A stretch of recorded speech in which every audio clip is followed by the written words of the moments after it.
Welcome to another lecture where we'll see the difference between OSI model and TCP/IP model.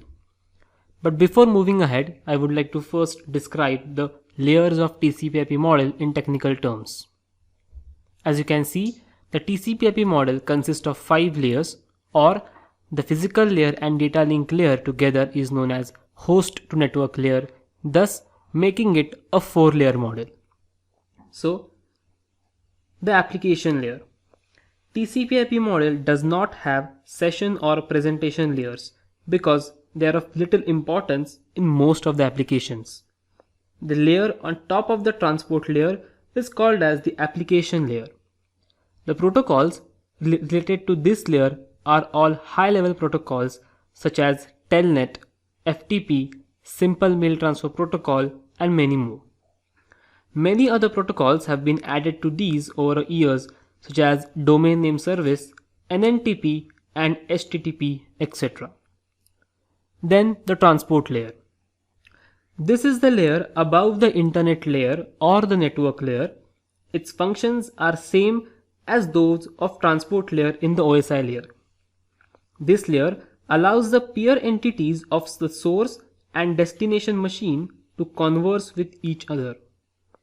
The end-to-end protocols used here are TCP and UDP.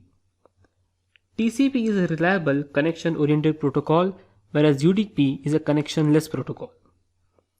It is an unreliable connectionless protocol and used for the applications which do not want the TCP's sequencing or flow control. The next comes the internet layer, also known as the network layer.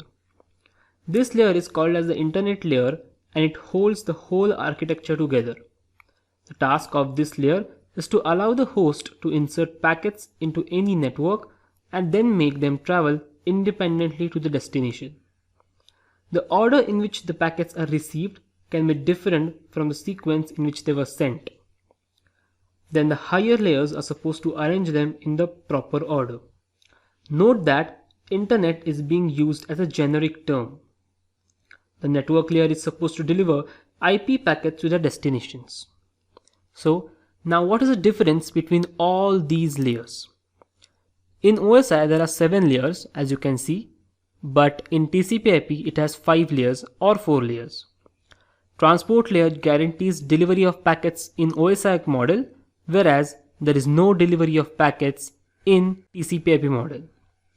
OSI model follows a horizontal approach, whereas TCP/IP model follows a vertical approach. OSI model has a separate presentation layer, whereas TCP/IP model doesn't have session as well as a presentation layer. OSI model is a truly general model, whereas TCP/IP model cannot be used for any other application. OSI model has a problem of protocol fitting into a model, whereas TCP/IP model does not fit any other protocol stack. So, let us have a quick recap. In both the models, the functions of layers is approximately the same. Both the models use the concept of layered architecture. The transport layers and the layers below it provide transport independent services, and in both the models, the layers above transport layer are application oriented. So, in the next lecture, we will have an introduction to addresses in computer networking, and we will see why addressing is very important and also discuss the different types of addresses in computer networks.